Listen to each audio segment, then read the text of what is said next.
किधर चला आ रहा है इस खटारा को लेकर? मेरी इतनी महंगी गाड़ी ठोक दी, साले गरीब। चल नुकसान की भरपाई कर। गुस्से में चिल्लाता हुआ अमीर आदमी सड़क पर उतर आया। सामने एक 19 साल का लड़का अपने गरीब पिता के साथ खड़ा था। पुरानी सी वैगनार, चेहरे पर डर और आंखों में बेबसी। एक्सीडेंट गलती से नहीं, बल्कि थार वाले की फोन पर बात करते हुए ड्राइविंग की वजह से हुआ था। फिर भी अमीर आदमी ने सारा दोष गरीब बाप बेटे पर डाल दिया। तेरी गाड़ी तो पहले से कबाड़ है, वो हंसते हुए बोला।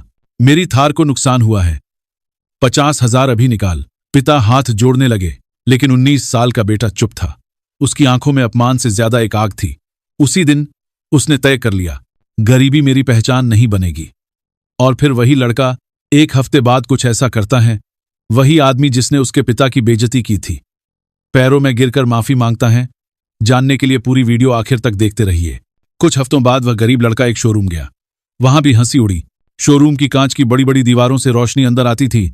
चमचमाती हुई कारें सफेद फर्श पर लाइन से खड़ी थीं। अंदर जाते ही उसे लगा कि जैसे किसी और ही दुनिया में आ गया हो, जहां चमक थी, एसी की ठंडी हवा थी और परफ्यूम की हल्की सी महक। लेकिन साथ ही आंखों में तैरती हुई वो नजरें भी थीं जो कपड़ों से इंसान की औकात नाप लेती हैं। शोरूम के रिसेप्शन पर बैठी लड़की ने ऊपर से नीचे तक उसे देखा।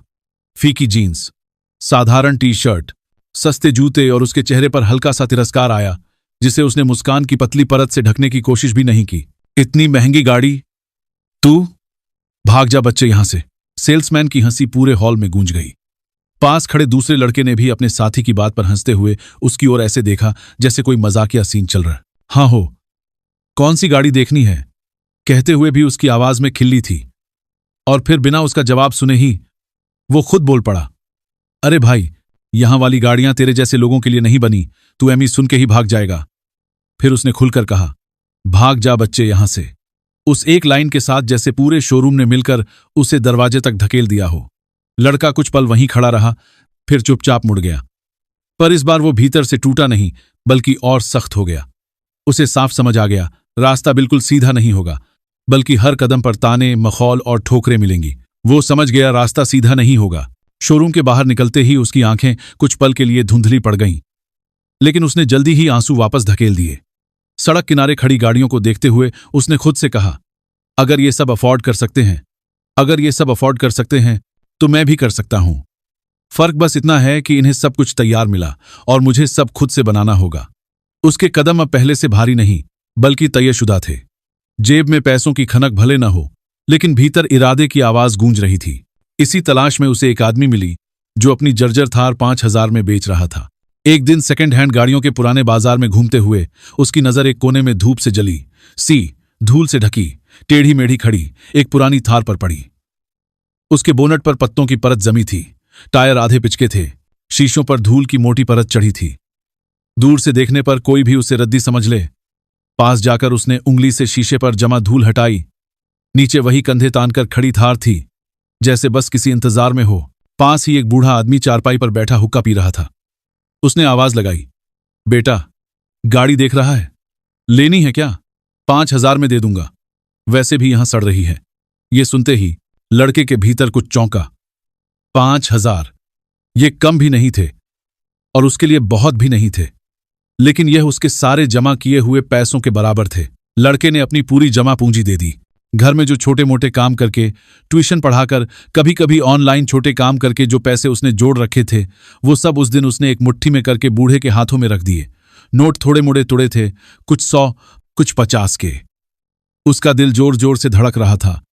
वो जानता था कि ये दांव है, अगर विफल हो गया तो उसके पास कुछ नहीं बचेगा। लेकिन जब उसने पहली बार उस थार की स्टीयरिंग पकड़कर दरवाजा खोला तो उसे लगा जैसे किसी सपने में कदम रख रहा हो। गाड़ी के अंदर से पुरानी चमड़े की खुशबू और जंग लगे लोहे की मिलीजुली महक आई, पर उसे ये सब भी अच्छा लगा। ये एक शुरुआत थी। पिछले आंगन के पुराने गैराज में पढ़ाई के साथ साथ उसने गाड़ी पर काम शुरू किया। घर के पीछे एक छोटा सा टूटा फूटा शेड था, जिसे कभी गैराज के नाम पर बनाया गया था, लेकिन सालों से इस्तेमाल नहीं हुआ था।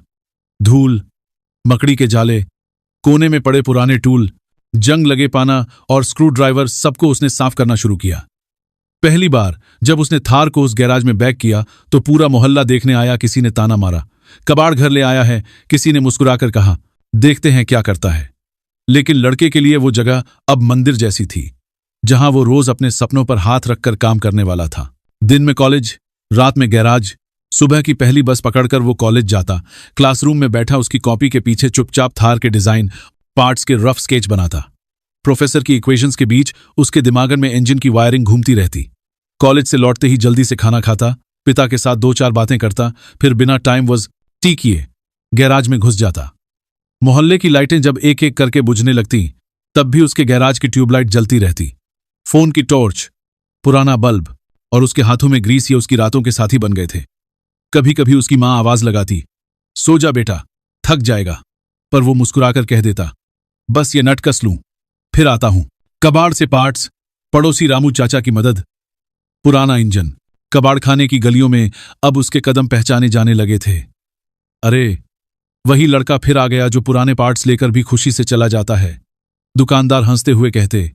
वो गाड़ियों के बोनट खोल खोल कर अंदर झांकता, किसी का पुराना शॉक अब्जॉर्बर, किसी का हेडलाइट, किसी का मिरर, सस्ते दामों में खरीदता।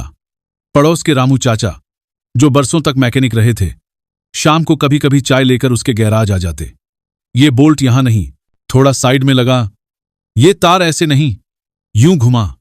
उनकी झुकी हुई कमर और अनुभव से भरी आंखें लड़के की सबसे बड़ी किताब बन गईं। थार का पुराना इंजन उसने पूरी तरह खोलकर फिर से जोड़ा। शुरू में दर्जनों बार गलती हुई, पाना हाथ से छूटा, उंगली कट गई, पर हर छोटी चोट ने उसे और सिखाया। 1 महीने की मेहनत के बाद वही थार नए जैसी चमकने लगी। धीरे धीरे जंग की परत की जगह चमकने ले ली। धूल से ढके शीशे अब साफ होकर आसमान का नीला रंग दिखाने लगे। पुरानी फटी सीटों की जगह उसने सेकंड हैंड पर अच्छी हालत वाली सीटें लगाईं, जिन्हें देखकर कोई भी कहे कि ये नई हैं। जब पहली बार उसने पेंट का आखिरी कोट किया और सूखने के बाद धूप में गाड़ी को बाहर निकाला, तो खुद उसकी आंखें एक पल के लिए चौंक गईं।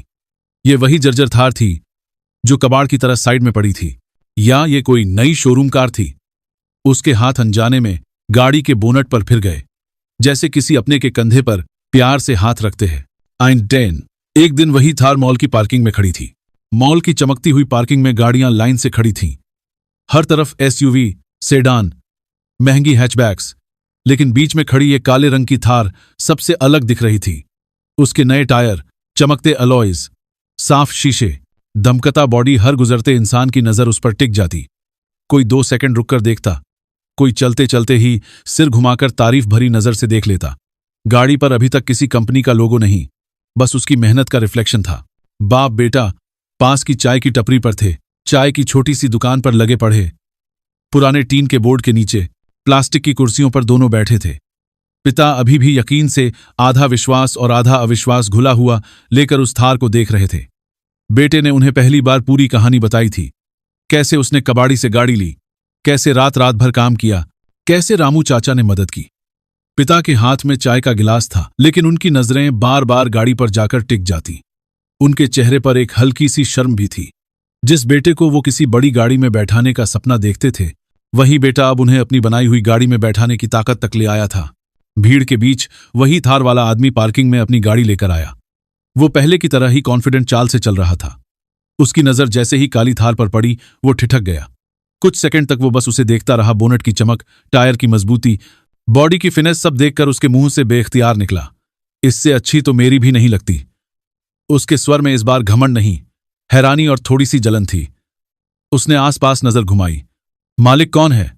ये पूछते हुए उसकी आवाज में वो पुरानी तिरछी हंसी न ईन थी, बल्कि एक जेन्युइन क्यूरियोसिटी थी, जैसे सच में जानना चाहता हो कि कौन है जो इतनी शानदार गाड़ी में घूमता है। जब लड़के ने चाबी उठाई और पिता को बैठाया, तो अमीर आदमी सन्न रह गया। चाय की टपरी से उठकर जब वो 19 साल का लड़का धीमे कदमों से गाड़ी की तरफ चला और अपनी जेब से थार की चाबी निकाली, तो आसपास खड़े 2-3 लोगों ने उसे पहचान लिया।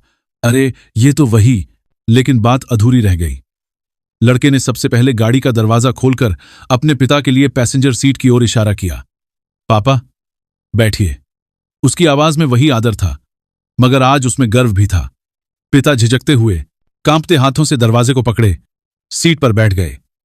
उनकी आंखों की कोरों में नमी थी और होंठों पर हल्की सी मुस्कान, जैसे सालों की बेइज्जती के बाद किसी ने उनके कंधे पर इज्जत का हाथ रख दिया हो। दूर खड़ा वो अमीर आदमी इस दृश्य को देखता रह गया। उसकी आंखें कुछ पल के लिए फैल गईं। मन में पिछली घटना का सीन फ्लैशबैक की तरह घूम गया। सड़क, वैगनार, चीख, खटारा, कबाड़, 50,000 जुड़े हुए हाथ, सब कुछ एक साथ उसकी यादों पर चोट करने लगा। उसे अचानक महसूस हुआ कि जिस लड़के को उसने एक ट्रैफिक जैम के बीच में अपने जूतों से भी कम समझा था, वो आज उसी के सामने एक चमकती हुई थार का मालिक बनकर खड़ा है। चलते चलते 19 साल के लड़के ने बस इतना कहा, आज गाड़ी मेरी है, कल जिंदगी भी मेरी होगी। और याद रखना, किसी को उसकी हालत से मत आंकना। इंजन की हल्की सी गड़गड़ाहट के बीच गाड़ी धीरे से आगे बढ़ी। वह आदमी कुछ कदम पीछे रह गया, दोनों हाथ खाली, चेहरा सूना।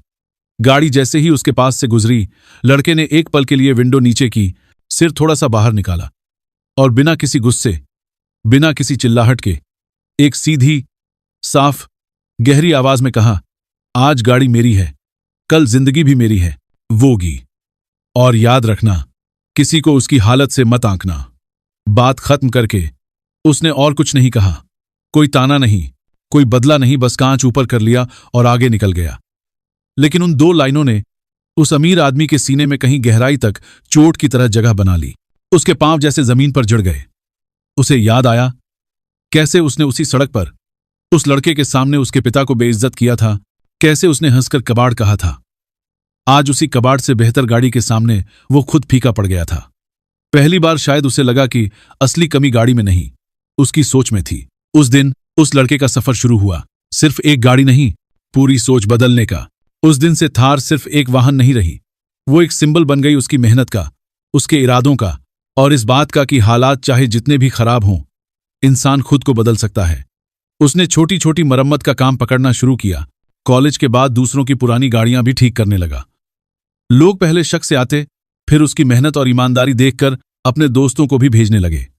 एक वक्त वो आया कि जिस सेकंड हैंड बाजार से उसने जर्जर थार खरीदी थी, वहीं के लोग अब उसे मास्टर कहकर बुलाने लगे। और सबसे ज्यादा जो बात बदली, वो सिर्फ उसकी जेब नहीं, उसकी सोच थी, और धीरे धीरे आसपास के लोगों की भी, जो पहले उसे गरीब कहकर पहचानते थे, अब उसके नाम से पहचानने लगे। जिस पिता ने कभी सड़क पर हाथ जोड़कर खड़ा होना पड़ा था, वो अब उसी बेटे की गाड़ी में आराम से बैठकर पूरे शहर में घूमते और हर मोड़ पर उनके चेहरे पर एक शांत गर्व तैरता रहता। अगर कहानी ने दिल छुआ हो तो लाइक करें, सब्सक्राइब करें और कमेंट में लिखें, हुनर कपड़ों से नहीं, मेहनत से पहचाना जाता है।